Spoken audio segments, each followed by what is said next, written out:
Oi, turma, tudo bem com vocês? Hoje a gente vai continuar falando sobre contração muscular. A gente vai falar como ocorre a contração muscular a nível molecular, ou seja, como é que acontece o deslizamento da actina sobre a miosina. Lembrando, como eu falei para vocês, a contração muscular ela vai ocorrer graças ao deslizamento dos filamentos da actina e miosina. Na figura de cima, a gente vê aqui que a miosina e a actina elas não estão sobrepostas, né? Tem um pedacinho aqui sobreposto da nossa actina, mas é bem pouco. Quando ocorre a contração, acaba que sobrepõe totalmente aqui a minha actina, né, sobre a miosina. Vocês conseguem ver que essa contração faz com que ela se entrelacem. Mas para a gente poder entender como funciona essa contração, nós vamos ter que ver as características moleculares desses filamentos. Nós vamos começar falando do filamento de miosina. Os filamentos de miosina eles são formados por mais de 200 moléculas de miosina. Então, se vocês olharem nessa figura de baixo, tem mais de 200 moléculas de miosina, uma sobreposta à outra. Essas moléculas elas são ainda compostas, né, por 6 cadeias polipeptídicas. Então, a miosina ela tem, né, cada molécula de miosina vai ter 6 cadeias polipeptídicas. Essas cadeias elas se dividem em cadeias pesadas e cadeias leves. Nós temos duas cadeias pesadas que auxiliam aqui, né, e que formam a cauda da minha miosina. Essas cadeias pesadas elas se entrelaçam, formando uma dupla hélice. No final aqui da cauda, elas se dividem, né? Uma vai para um lado, outra vai para o outro, e juntamente com as 4 cadeias leves, duas em cima e duas embaixo, elas vão formar as cabeças. Então, a cabeça ela é formada por um pedaço da cadeia pesada juntamente com as cadeias leves. Então, pensem aqui, olhem a figura de baixo. Eu tenho uma miosina, né? Tenho a minha miosina aqui, uma cabeça vai para cima e outra cabeça vai para baixo. Então, nós temos duas cabeças, tá bom? Elas estão, claro, tem diversas sobrepostas, mas uma vai para cima, outra vai para baixo. Aqui na minha cabeça, eu tenho a minha cabeça aqui, e antes de começar a cabeça, eu ainda tenho um pedaço da cauda, tá? Esse pedaço da cauda é o que vai formar o meu braço. E nós vamos ter aí dobradiça entre a cabeça e o meu braço. Essas dobradiças é que vão interagir, vão auxiliar aí a minha miosina interagir com a actina. E o que vai interagir diretamente com a actina? A cabeça da miosina. A gente vai ver agora num videozinho que eu vou mostrar para vocês, só um pouquinho. Então, olhem aqui. Nós temos o nosso filamento de actina, né, aqui em cima. Eu já vou explicar bem certinho o filamento de actina. Mas olhem o filamento de miosina. Vocês estão vendo que ele está relaxado, né? Quando a gente está com o músculo relaxado. E quando ocorre a contração, esse meu braço, juntamente com a dobradiça, auxilia com que essa miosina interaja aqui com a actina. Estão vendo? Então, é extremamente importante o braço e a dobradiça para a interação da miosina com a actina. Já os filamentos de actina, eles vão ser compostos por actina, tropomiosina e troponina. Então, vocês olhem aqui na figura de baixo. Nós temos em rosa mais claro a actina. Então, essas moléculas mais claras aqui vão ser a actina. Vocês estão vendo que tem duas moléculas de actina. E esse rosa mais escuro, tropomiosina. E a troponina, ela está em um complexo, onde ela tem troponina I, troponina T e troponina C. Aí, ela tem afinidade pela actina. A T tem afinidade pela tropomiosina. E a C, prestem atenção, a troponina C, ela tem afinidade pelo cálcio. E vocês já vão entender por que é tão importante isso. Vocês estão vendo aqui que na minha actina eu tenho locais ativos? É nesses locais ativos que a minha miosina vai interagir com a minha actina. Então, se eu tenho esses locais ativos onde a miosina é atraída, a cabeça da miosina vai interagir com a actina, né? Se esses locais ativos estivessem expostos o tempo todo, o que ia acontecer? Nós íamos ter uma contração muscular o tempo todo. Então, o que acontece? A tropomiosina e o complexo de troponina, eles ficam em cima desses locais ativos e não deixam com que a minha miosina interaja com a minha actina. Então, como que acontece a contração muscular? Lembra que eu falei para vocês que a troponina ela tinha grande afinidade pelos íons de cálcio? Então, o que acontece? Ela consegue se ligar até 4 íons de cálcio. Olhem nessa imagem, desse gifzinho aqui que eu tenho no lado para vocês. Vocês estão vendo que o meu complexo troponina, ele está, antes, né, do meu cálcio chegar, ele está recobrindo a minha actina.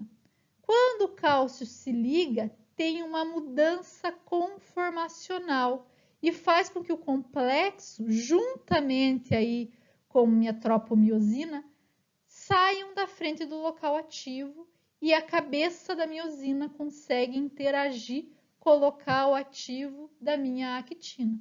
Então, o cálcio vai ser o principal componente aí para a contração muscular. Por quê? Porque ele vai se ligar à troponina, vai ter mudança conformacional do complexo e isso vai fazer com que o local ativo da actina seja liberado e consiga interagir aí com a minha miosina. E isso faz com que eu tenha a contração muscular. Para acontecer a contração muscular, é claro, eu preciso de uma energia. Como vocês sabem, a energia utilizada para a contração muscular é o ATP, adenosina trifosfato. Quando ocorre o gasto dessa energia, da adenosina trifosfato, ela vira ADP, que é a adenosina difosfato. Então, o que acontece? As minhas moléculas de miosina, elas vão estar o tempo todo engatilhada com moléculas de ATP. Quando o cálcio libera o local ativo da minha molécula de actina, a cabeça, então, gasta energia, vira ADP e se liga ao local ativo. E ele só vai desligar do local ativo quando vier outra molécula de ATP. E vai ficar ali com ATP até acontecer a outra contração. Então, pensem assim, a minha molécula de miosina, ela sempre vai ficar engatilhada com ATP para acontecer a contração muscular. Tá, mas como que eu vou ter cálcio naquela região? Então, lembram que semana passada eu falei para vocês que o cálcio ele era reservado no retículo sarcoplasmático. Então, o retículo sarcoplasmático ele fica em volta das minhas miofibrilas e quando nós temos um potencial de ação que muda a carga da minha membrana, estão vendo aqui o túbulo transverso? Vocês vão ver aí como túbulo T. Esse túbulo T aqui, ele vai também modificar a carga dele. E essa modificação vai fazer com que ocorra a liberação do cálcio. Então, olhem aqui. Nós temos o potencial de ação. Esse potencial de ação despolarizou minha membrana. Vocês lembram da semana passada. Por causa dessa despolarização, acontece que o meu receptor DHP, que eu coloquei até aqui para vocês saberem, receptor dihidropiridina, ele é ativado. E quando ele é ativado, ele faz com que ocorra a abertura aqui no meu retículo sarcoplasmático do canal de cálcio. e isso faz com que o cálcio consiga ser liberado. Acontece aqui na cisterna terminal do meu retículo sarcoplasmático.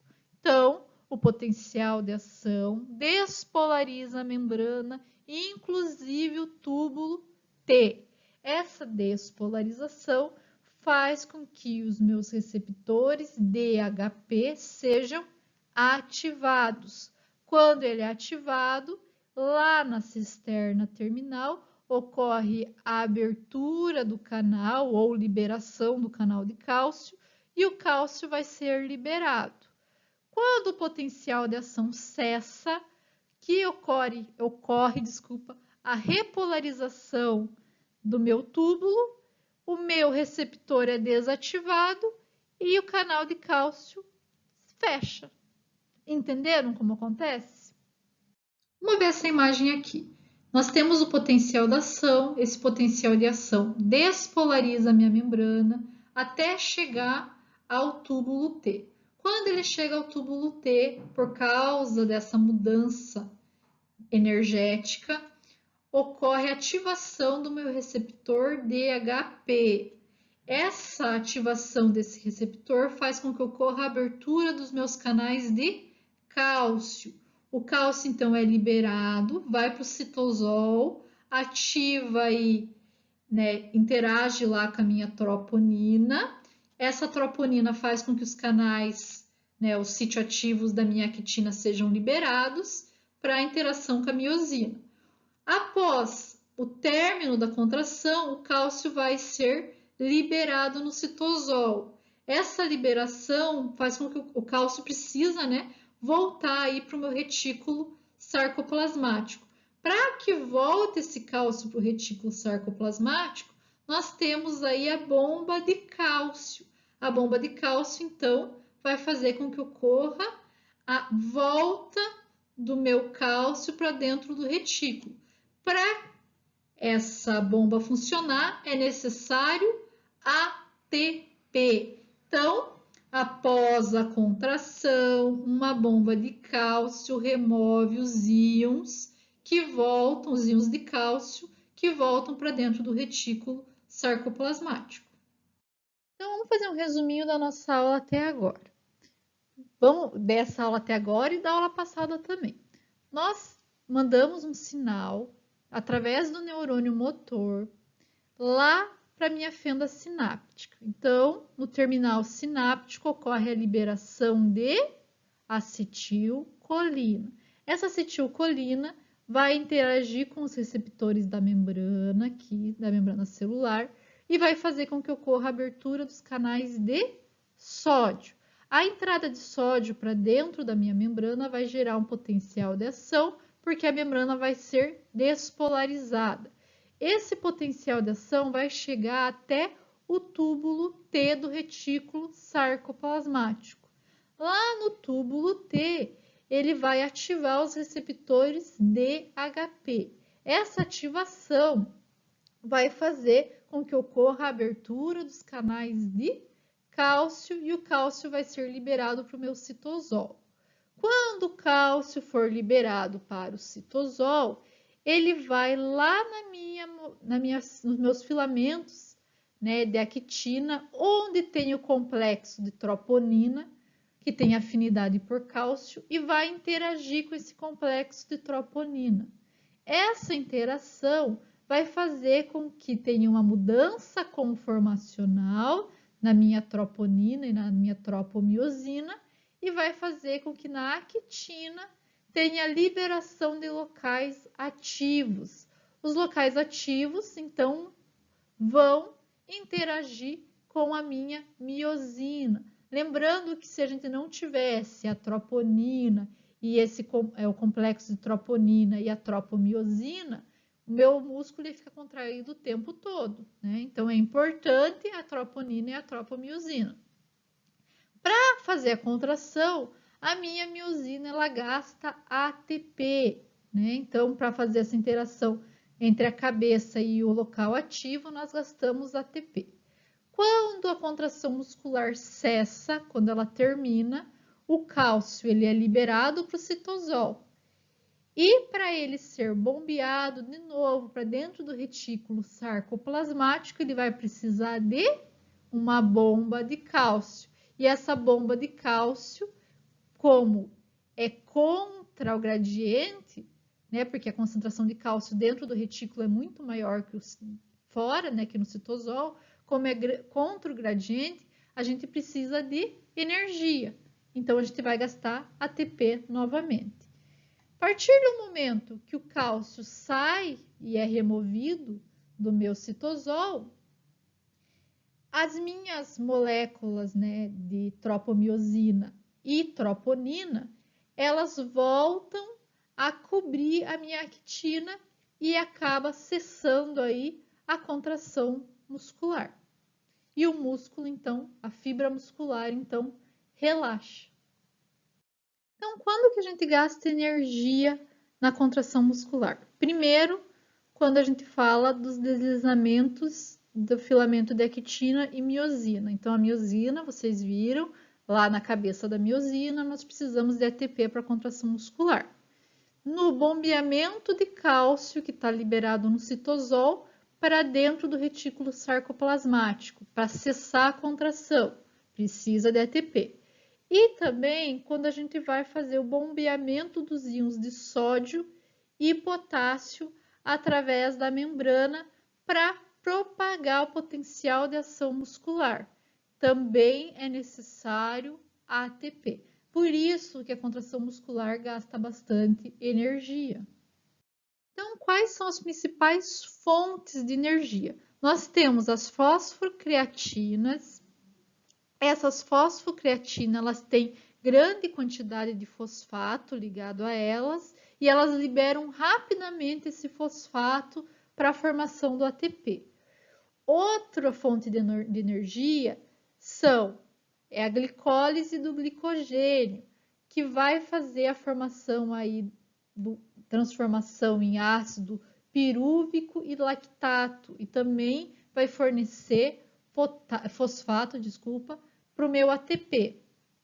E 95% da energia ele vai vir através do metabolismo oxidativo de carboidrato, gordura e proteína, que geralmente estão armazenados no nosso organismo. Eu só mostrei aqui as fontes para vocês saberem de onde vem, mas quando a gente for falar de metabolismo, a gente vai falar detalhadamente de todas essas fontes de energia.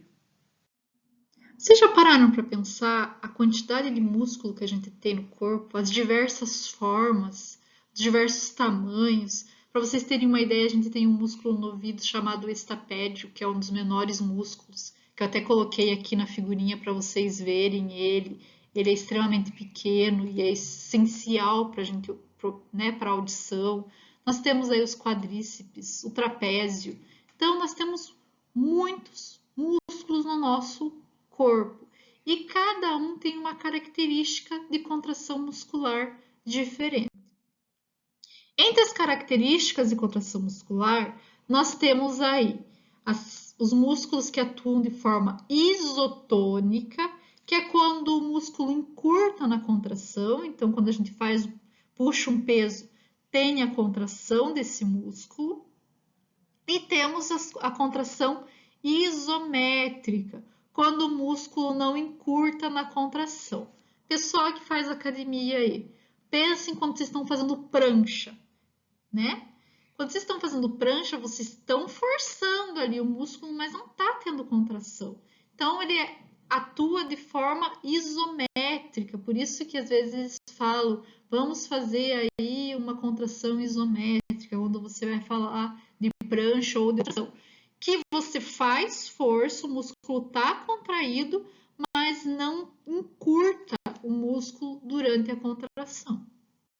A contração isométrica ela é muito mais comum do que a gente imagina, tá? Por exemplo, o músculo ocular, músculo gastrocnêmico e o sólio. No músculo ocular, vamos pensar assim. O músculo ocular ele é responsável por direcionar a nossa visão.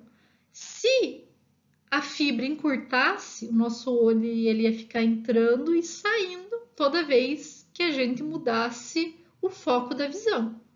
E vocês estão vendo que a despolarização dele é muito rápida, então a contração ocorre extremamente rápido, por isso que a gente consegue mudar o foco da nossa visão super rápido. Então, em 40 segundos aí, ele já polarizou e despolarizou, já fez a contração e já, né, relaxou.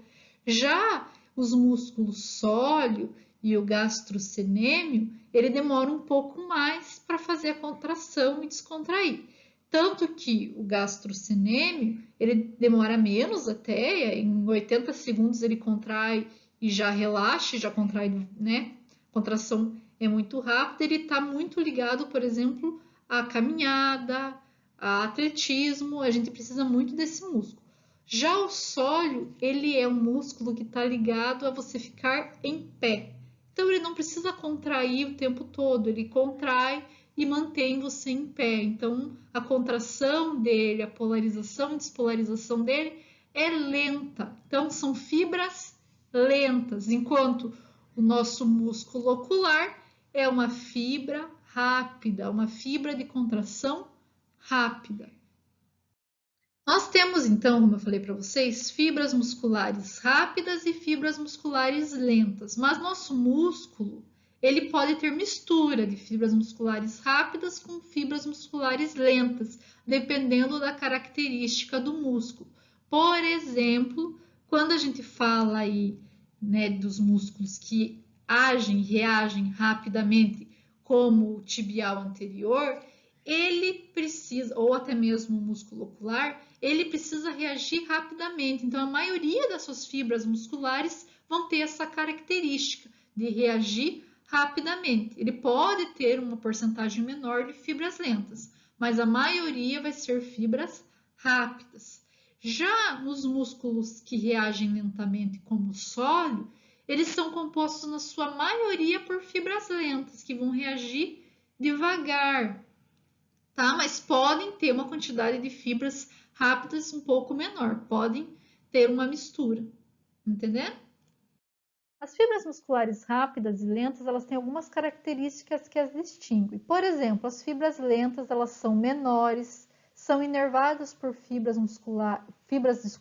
nervosas menores, apresentam um número de vascularização intenso, então eles são extremamente vascularizados, tem alta quantidade de mitocôndrias. Por que tem alta quantidade de mitocôndrias? Porque o metabolismo dela é muito alto. Então, precisa das mitocôndrias para fornecer ATP.